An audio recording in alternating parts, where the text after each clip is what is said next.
Get ready with me for work using some new products. I've been wanting to try the Wonderglow from Charlotte Tilbury for like ever. I'm just going to pop that as my primer. It feels really nice on and it has like a little bit of a scent to it. I mean, it does give a really gorgeous glow. Can you see that? My main question is how it sits underneath makeup though. Next up is the Nars Soft Matte Foundation. I've never ever tried this foundation before. I'm hoping it's going to be a winner. Like, a little goes a long way. I don't know if this is my colour. If anything, I think it's a bit too warm for me, but I think we can make this work. 16-hour wear, that's a big claim. Full natural looking coverage. Now it's like dried down a little bit. It kind of looks a lot more matte. I'm a matte girly at heart, but I will change it up and do some glowy makeup every now and again, but I do like a more matte airbrush look. I mean, it's sticking to my nose area really well. Could this be a new purchase? Like, I love the Nars Radiant Foundation. I love the Nars Light Reflecting Foundation. Do I like this as well? I mean, it is looking good.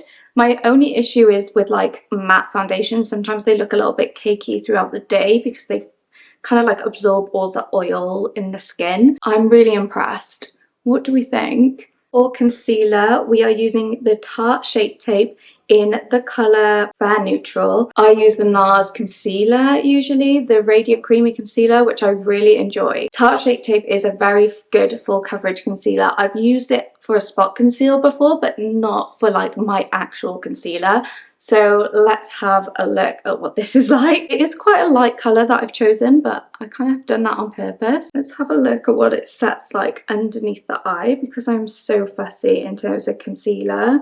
Like, the Nars Creamy Concealer just does not crease underneath my eye at all. It looks good so far, but like the true test is going to be when I put setting powder underneath my eye. Did not think my skin was going to look this good today. Let's move into blushes. From Urban Decay, they have sent them to me in PR. We've got the colour Obsessed, which is like a red colour. Then we've got the colour Wrecked, which is like a more mauvey pink. Then we've got Drippin', which is more like a rosy raspberry pink. I'm really not sure which one to pick. As it's an everyday look, I'm going to go with Wrecked, which is like the mauvey pink one. I think it's the most wearable one because it's water-based. It's not going to have a lot of drying time. Like, where's the colour gone? It literally just evaporated, the colour. Right, let's put some more on. Very natural looking and it has such a lovely radiance to it. I've tried this once already, but it wasn't like a good review. I put it on top of a tinted moisturiser last time and it just took some of the makeup off,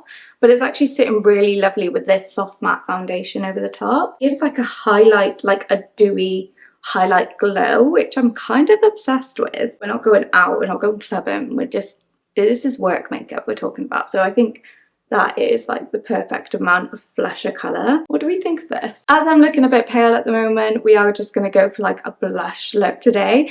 But I've actually got a new Ultra HD Micro Finishing Loose Powder from Makeup Forever here. This is designed for a finish, not a set. So I have already set my under eyes with my usual Laura Mercier translucent powder. And I'm going to actually apply this all over my face to kind of like mattify it and sort of like finish off my base makeup. I'm going to use this really nice big fluffy brush from IT Cosmetics. It's the number 8 brush. It's absolutely amazing. Feels so lush on the skin. It's like a little cushion and I quite like these for like just applying the perfect amount. I'm just going to put it into the areas I kind of want to like mattify a bit more. I am worried about these smile lines, you know, with the soft matte foundation. It's mattified the areas I want, but I don't really want to add too much product around my smile lines because they are verging on like being a bit too creased. That's really nice. I mean, as a finishing powder, really nice. I have the Pat McGrath Labs quad here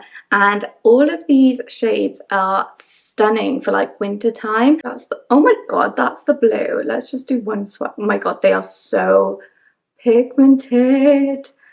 Don't you just love a pigmented eyeshadow palette? Especially this shade up here and that shade.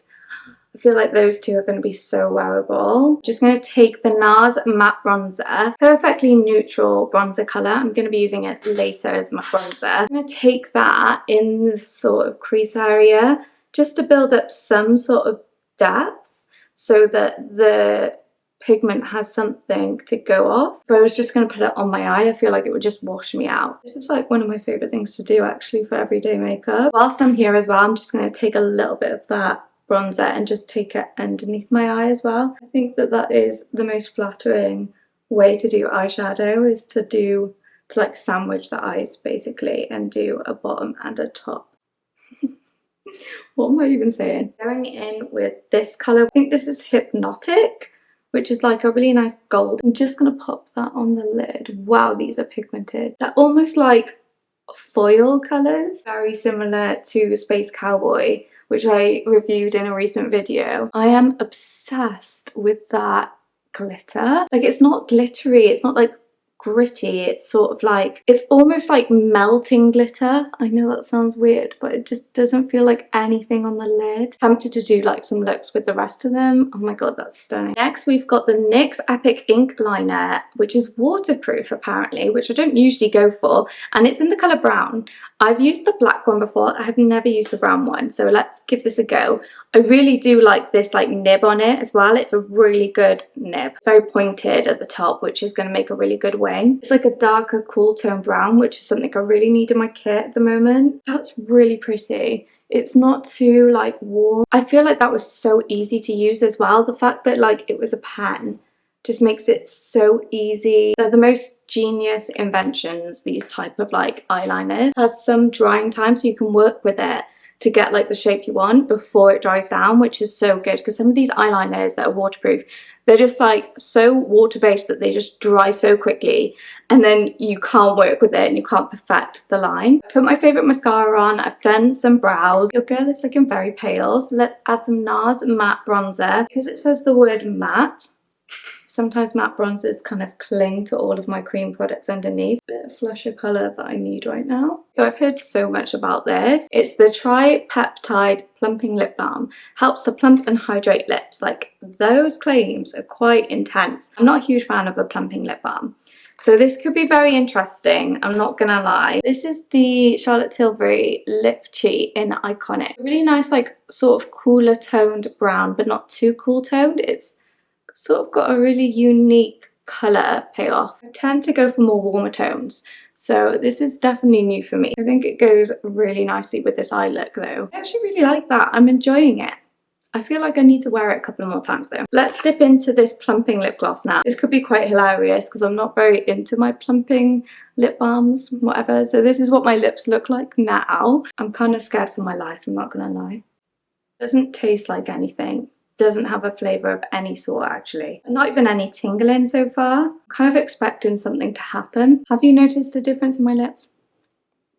Like, they're glossier. He's been gifted a new setting spray. We're gonna try the Urban Decay All Nighter setting spray. I literally hear everyone talk about this. Oh my god. Let's see if it actually holds down my makeup. And the thing I like to look for with setting sprays as well is to make sure that my skin all kind of like melts together a little bit, and the powder doesn't look so powdery on my skin, and maybe it just looks a little bit more skin-like. So let's give this a go. I'm not really a huge fan of the scent. It doesn't really have a scent to it. It's sort of like a bit medically smelling, but I'm used to the Charlotte Tilbury setting spray, which is really highly perfumed. So I do need to get used to this. It's making my face look a little bit less cakey. Let me know what you think about those products down below, because I do need help. Because sometimes I look back on videos and I'm like, she didn't say that because it's like this, you know, and I suddenly have an opinion. So if you do have an opinion, please let me know in the comments. If you enjoyed this video, please give it a subscribe, because that would be so nice, and you'd be more than welcome to join the family. And yeah, give it a like if you like it. I mean, I hate saying all this, but subscribe and like. I will see you in the next one. Have a lovely day.